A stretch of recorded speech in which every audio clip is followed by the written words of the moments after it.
Welcome, everybody. This is another episode of Event Marketing Redefined. I am your host, Matt Kleinrock, CEO of Rockway Exhibits and Events. And today we have a show all about graphics. We are talking event graphics, branded environment graphics. It is something that I see mistakes and the same mistakes time and time again. And I want to have an episode on this so that when you are planning your events, when you're planning your trade show booths, when you're planning your brand activations, the environment that you're creating, you can create an immersive atmosphere. So my guest today is Yanique DaCosta from YKMD Visual Communications. She is the creative director here to talk graphics with us. Yanique, welcome. I decided to turn myself into the room there. Thanks so much for having me, Matt. Super duper excited and ready to have an awesome conversation. Awesome. Well, I appreciate you being here. So let's start right away. I want to know, as a event graphic designer, right? So, which is what your company does, right? Which is people come to you for graphic design, but really niche and specifically for events, environments, and sort of atmospheres that they're looking to create. What's the biggest struggle as an event graphic designer? Man. Biggest struggle, realistically speaking, is unprepared planners. And that sounds so horrible to say, but the last minute, oh, we need this and we need that. I mean, last minute things happen, right? Like the bigger the event, the more last minute things will happen, but you always have to have some semblance of contingency for your event, like some kind of pre-designed blank template, something that's like really easy to fill in when those things occur. And if you are not a designer who's experienced with the event industry, you'll freak out when it happens because the event planners start to freak out. So then they're just piling it on you, which is interesting. Yeah. Give us a little bit of rundown of what the deliverables are just in a standard event, right? When people come to you, just so people listening to this understand the magnitude and the detail of the work that you're doing for an event. All right. So, I mean, I know when I first transitioned, especially like within the corporate event space, I thought like event design was all about like, ballot badges and like roll up banners and like really big stages, but it's so much more. It's really about creating this user experience that kind of sets up the environment, not just like from the promotional material, but also leading into the actual event itself. So like, how do people interact with your brand, and every kind of nuanced way you can think of when they're in that space or before they even enter that space. So we're talking about logos. We're talking about website landing pages. We're talking about invitations. We're talking about social media content. We are talking about directional signage. People are like, wait, direction? Yep, directional signage matters. We are talking about stage presentations, not just like the actual design of the stage, which is also a thing because like the signage around the stage, but like what the presenters are actually putting up on the projector and like how that reflects your brand and then reinforces your brand image.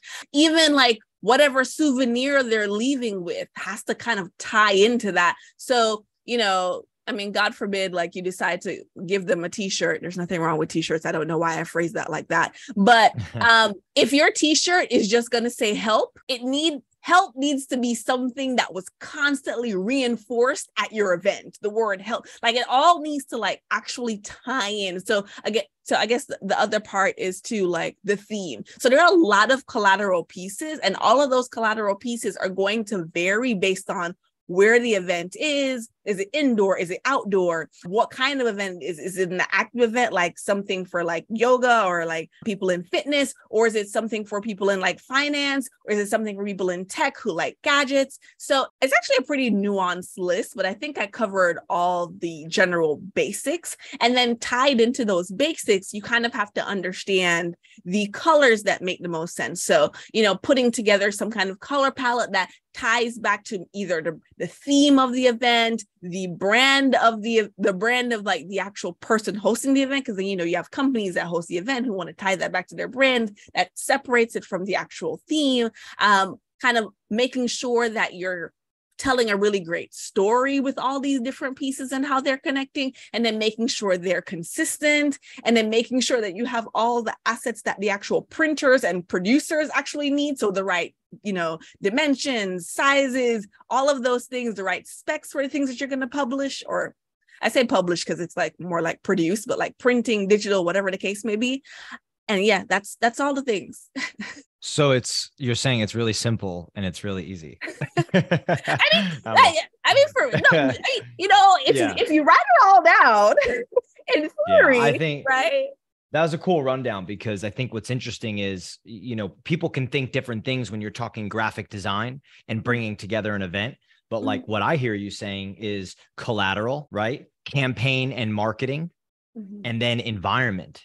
And essentially, this all has to speak. This all has to be themed, make sense. Everything from badges to the emails being sent to the landing pages to what this room, what this ballroom, what this event location, whatever it may be, all has to look like to tie together. And I think one of the big topics that you hear all the time in events is immersion. People want to make immersive events. So I would urge people listening to what you just said, don't forget about the graphics, that this all has to tie together if it truly wants to be an immersive experience, start to finish. I love that rundown that you just gave. What's one of your biggest gripes? Maybe not your work, but things you see going wrong at events or graphic design in environments or in that space. What's like a gripe of yours? What's something that you're like, oh God, I can't believe I'm seeing that again? So as you asked the question, a couple of things came to mind, and I was just like, cringe.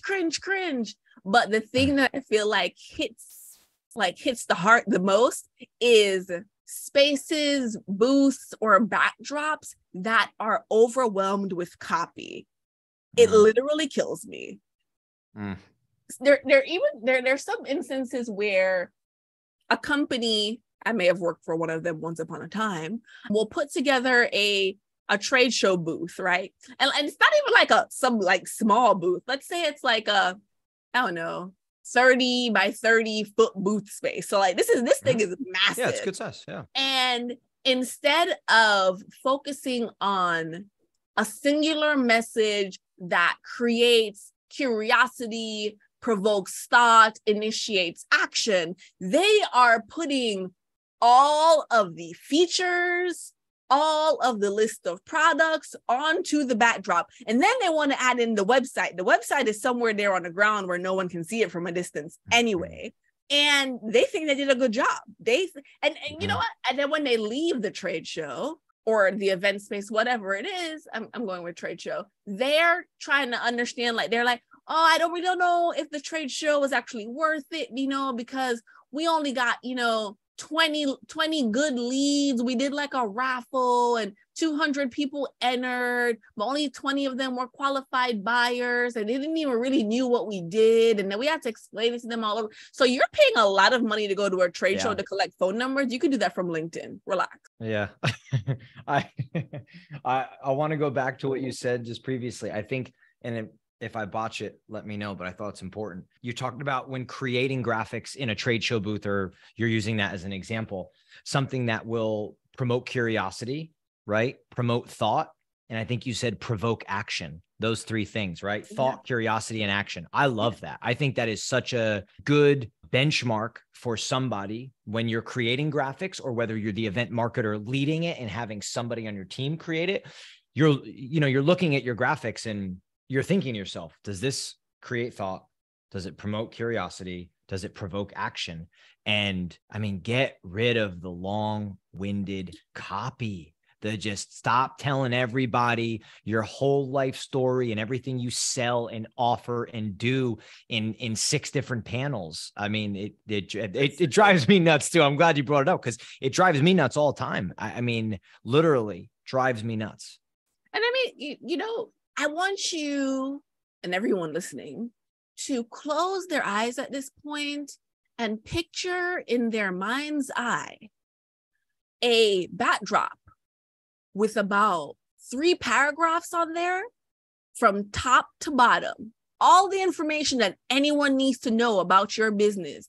And then I want you to put 200 people in front of it. And then I want you to stand behind those 200 people. And then tell me how much of that information you actually get. You don't get any of it. You don't get any of it. But somehow, when people are approving those graphics, and sending that copy over, they really feel like that's what's going to turn the needle. And that's why there are people like me to advise them otherwise. I do know. I like that. What's kind of your philosophy in good event graphic design? Do you have a single philosophy? Do you have something you believe in from you'd say like a theory or like a core principle, right? Do you have a core principle for graphic design? I don't know why, but I think this comes after like reading a book. So I've recently been reading this book. It's called Extreme Ownership. And somehow what is currently sticking in my mind, I feel like if you ask me tomorrow, my answer is going to be different, which is fine. What's really sticking to mind right now is stay alert and work as a team, right? Like, especially when it comes to events, right? Number one, once you set that event date, you put it out there, the likelihood of that changing is very, very low. And things can happen quickly. So you need to make sure that you're communicating to everyone within the scope or within the sphere who is going to make that actual project event happen. So the subject matter experts or the product manager or the product marketing person or the PR person, they have to make sure that they've created the right content to make sure design makes sense. The content team needs to make sure, they've proofread it to make sure it works for the different environments and platforms. The designers need to make sure they know, again, the specs, the placement, whether it's for print or digital, providing some kind of photo for environmental placement for them. So they can do a mock-up like, hey, this is where this would go and this is how this would lay out and this is why this would work here in terms of like room flow. And then making sure that you kind of like alert your vendors about when things are going to be produced, right? Hey, the design team's going to get this done by Thursday at this time. Can you guys turn this around by this time? If not, does it even make sense for us to do it? Kind of like having like open communication. So really, again, stay alert and work as a team. I think that's where I'm at right now. And you guys can like blame Jocko for it because that's what I'm reading right now. I love that book. I like Jocko Willink. I like his content. I like his application from being a SEAL into business and the disciplines and the ways of thinking. Like I actually, not to go too off topic, but I'll bring it up, is I watched a video of him the other day talking about when SEALs, when they take a room, when they take a building, the way that they move. And he said, as a leader, right? He said, if you're up front and you're kicking doors in and you're you're in the mud, you can't see around the corner. You can't think about what's coming next. You can't understand how to position people. So he related that to leadership. He's like, hey, when we're Navy SEALs and I'm leading a platoon, like I'm not booting the door down, first one rolling in, looking through. He's like, it's the opposite. And he relayed that to business. I like his content. I think it's great. And that's a very good book. I've read it. Oh my gosh, Matt, right? Like right there by default, something else came to my mind was like, let people do what they do was also something that came to mind. Like let designers design, let copywriters write, like let salespeople like do sales. It's because when we're talking, circling back just a little bit, we're talking about like the backdrops with like the multiplicity of copy. That's not normally what the copywriter sends over first. That's after the sales team goes, well, I just don't get it. I just don't think it makes sense. This, that, and the third, but no one asked the actual target audience how they felt about what was sent over. And then no one's actually deferring to the subject matter expert on it. So it's kind of like, let people do their actual job. Focus on your job. On that note, let's talk copy, right? Because you mentioned earlier about too much copy, which I couldn't agree with more, but let's talk about good copy. Right? We already touched on have it create thought, have it create curiosity, have it be thought-provoking. I think you and I both agree that less is more when it comes to copy, but on that less, that copy can really move walls when it's really done well. Like if it's really, really good copy. So talk to me about copy that makes impact and just your thoughts around that at events. Within the event space, You would think it would be significantly different, but it's not. People function and perceive information in a very specific way. In an event space, you want to, number one, say to them, okay, or highlight the problem in an environment where the people in the room are not necessarily problem aware, but they're solution aware. Or in a room where the people are solution aware, but not necessarily. And it's weird, like solution aware, but not problem aware. Like, how can you, but that's a thing, right? Like kind of focusing your high level messaging on that. But at the end of it, they should feel like there's potential to solve their problem or to alleviate some kind of pain that they're having with whatever it is that you're providing. It's kind of standard marketing 101, which is kind of why events in themselves kind of tie so deeply into like the marketing space, and why graphic design itself ties back so much into experiential design. Because again, it's this experience of like providing a solution. And sometimes people kind of think I can just say something cute and it's going to be okay. But even just do it is about being solutions oriented. And I don't have to tell you where that's from. And I think sometimes people just discount it, thinking it's just not that important. I know from, doing so much trade show work over the years that like one of my issues is these like BS taglines that companies use, like world leader in, it's such a company party line that they've used for 30, 40 years. Sir, it's like you have not left Alabama. Please stop it. It's the world leader of using where? Over and over and over. And we tried to get people to move off their rock with some of this stuff, right? Because I'm like, hey, I understand, you want to put this there and this is what the message, but everything you just spoke on about marketing, it's not a graphic design thing. It's a marketing thing. Graphic design is just applying it where it's visual and impactful, right? So it is about the solution that you provide based on a problem that they have, or something that you're saying that's thought-provoking, intriguing, but it should lead back to the solutions that you have. And, in essence, the problems that you solve for people, because at the end of the day, that's what's important. The other piece of it that I always think about that I like is I always use this analogy that like a trade show is just a glorified flea market. Right. So way, way, way back in the day, people, they're at flea markets, they set up, they put out their stuff.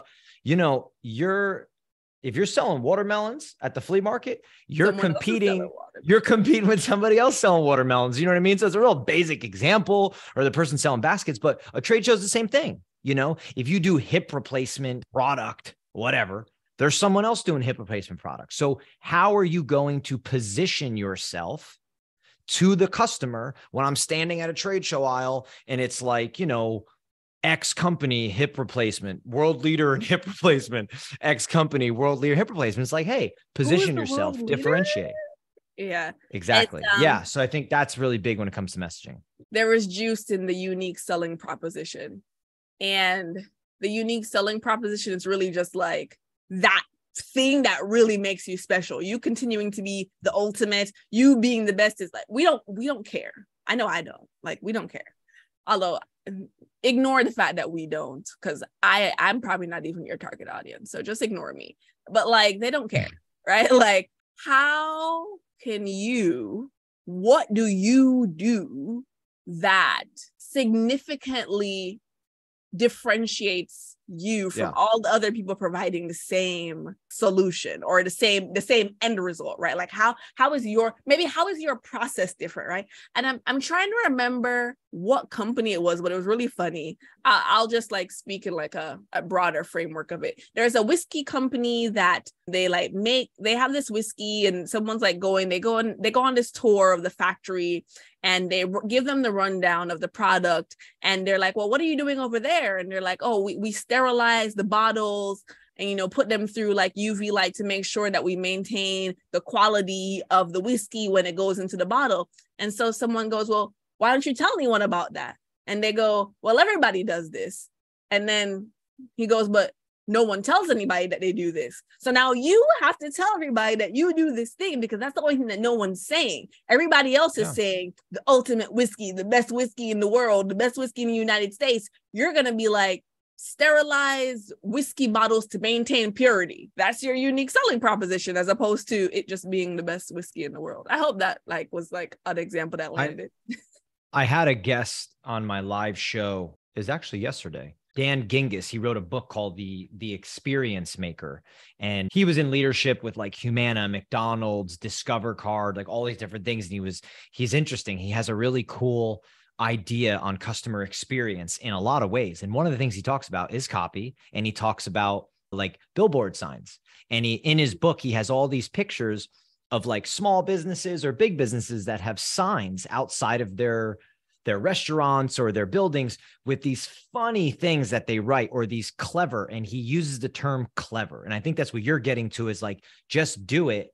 It is clever. Like, you don't have to be funny just to be funny, but being clever is very different. So how can you be clever in your copy, I think, is really, really big. Because when you're clever, it ties to something like we've talked about. It makes sense, but people are also like, okay, I get it. Like, okay, I'm with that. That makes sense. That makes me laugh, and I connect the dots. And I really like how he draws those conclusions there with copy.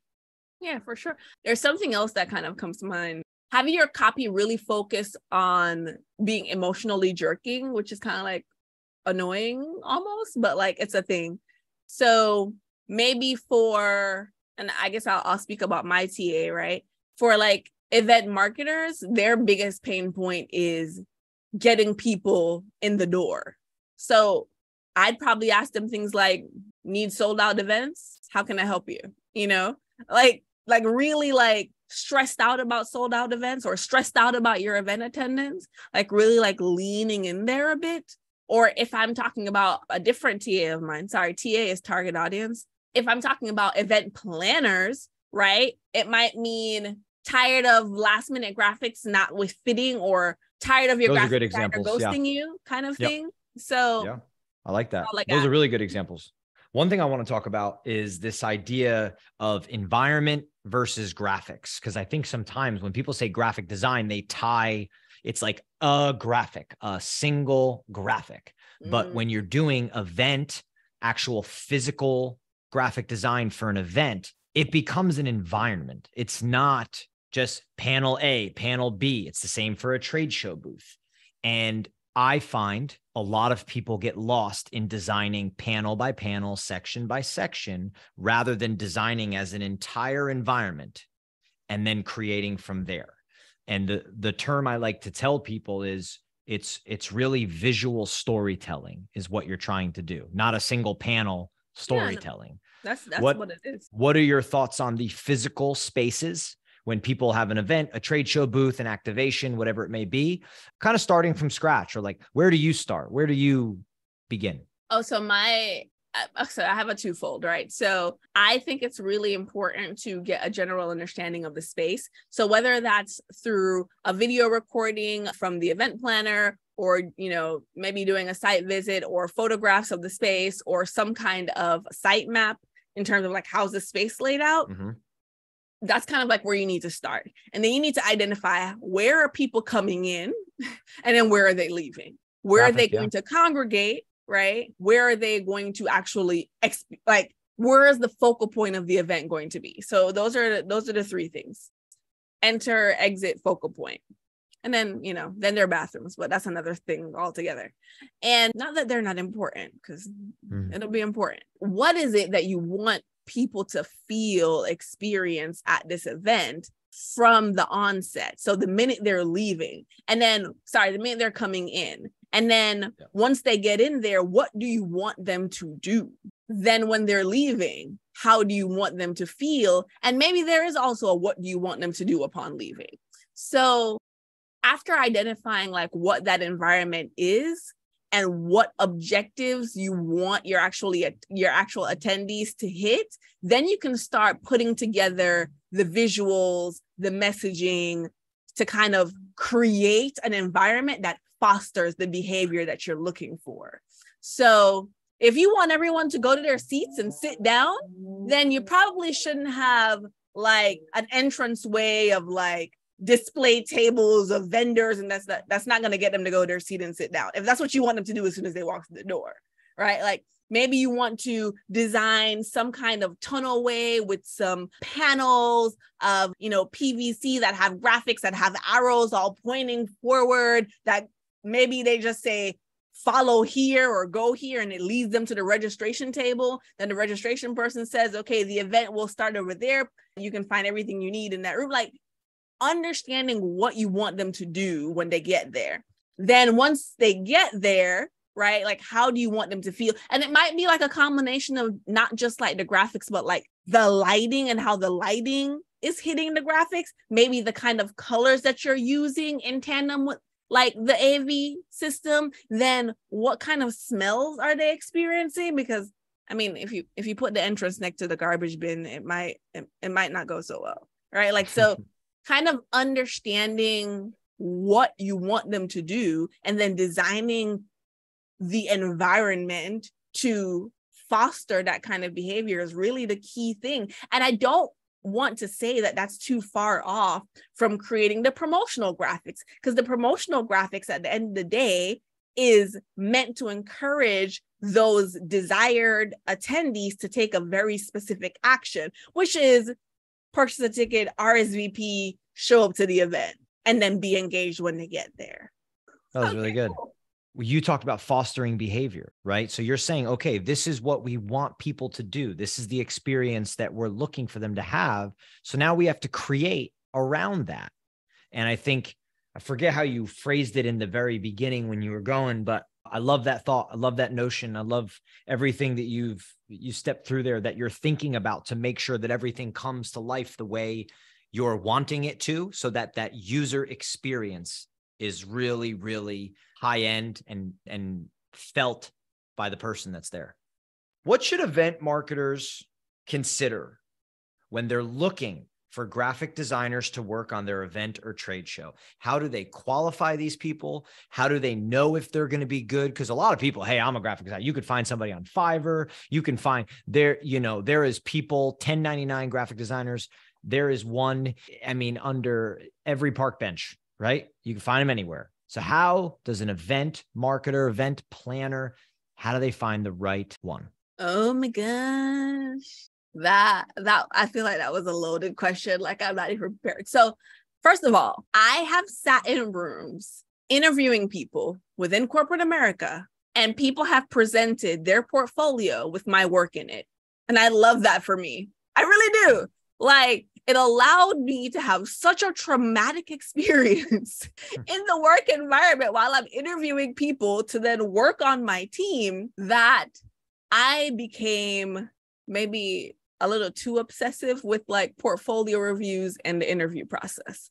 So this might be a great question for me. So there are 3 things that you need to look for when you're talking about finding the right graphic designer to work with you. And this is kind of in any scenario, whether you're talking about events, whether you're talking about product launches, whether you're talking about company branding. You need to make sure, number one, that your designer understands the kind of design that you need. And they typically know that because they've worked with people, companies, products within that space before. So that's the first thing. So they have the experience. Number 2, you need to make sure that they have some kind of backative certification, to say that they actually have that experience. And when I say certification, I don't mean like an actual like degree or certificate. I mean like a video testimonial, some kind of reference that you can pick up the phone and call, someone that they can actually connect you with, whether it's like through an email invitation or a phone number, whatever that is. And that might sound like really like labor intensive, but if you're spending thousands of dollars, don't you want to know you're spending it with the right person so that when it comes to the day of your event, it's not jacked up? That's just where I come from anyway. I think I love that point, and I don't want to interrupt you, but I think it's great because just to make a point, people like we do a lot of graphic design work and everything for our customers for their trade show booth. Now we do have some of our customers that like, hey, we have people in house, and then we kind of work with them to get, as we're designing exhibits, we're designing the graphic design and the environment layout, and then they want to change things. So we work in unison, but we have graphic designers that we pull in and bring into the mix. So essentially what you're saying, when vetting somebody, you would want, like, we have some 1099 graphic designers who work for us that if somebody said to them, hey, I need a reference from you, they would give them myself or one of my AMs or AEs. And if you got an email or a call from somebody like us saying, hey, we work with David, he's excellent. Here, like, what a good, like, that is the assurance that you need, not their friend lives down the road that's like, oh, he's amazing, I love his work, he did my business card. You need someone that's like, hey, we've done high level work with this person, they're fantastic. Sorry, Absolutely. Go on. I just wanted to jump in. No, I think that's a really great point. So thank you for that. Those are my three major things, right? Like making sure that they understand what it is you want to accomplish, making sure that they understand your industry and the deliverables, and have worked with someone of your size, whether it's small or big or somewhere in between. And then make sure they have references and someone to give them like a seal of approval, like a real person, not a robot. All right. Last question that I like to close my podcast with. Advice to your younger self that you would give. Ooh. Advice to my younger self that I would give. I would have to say, be okay with doing things afraid all the time. Because there are a lot of things that are going to come up and pop up in life, just generally, whether it's, I don't know, as an employee, as a business owner, as a designer, there are going to be a lot of things that happen. You can't plan for everything, right? But plan as much as you can. And when you start to feel afraid or nervous, go through with it anyway, because it's probably just the experience of doing something different and not the experience of doing something badly. That's the one thing I can tell my younger self. Very cool. Yanique, that was awesome. Thank you for being with me. Thanks for talking about graphics. Thanks for spreading the wealth of information on graphics and events, and I appreciate you stopping in. It is my pleasure, Matt. Thanks so much for having me. And I don't know, I'll see you around, hopefully. Awesome, everybody. That is another episode of Event Marketing Redefined. Thank you for listening as always, and we will catch you next time. Thank you so much.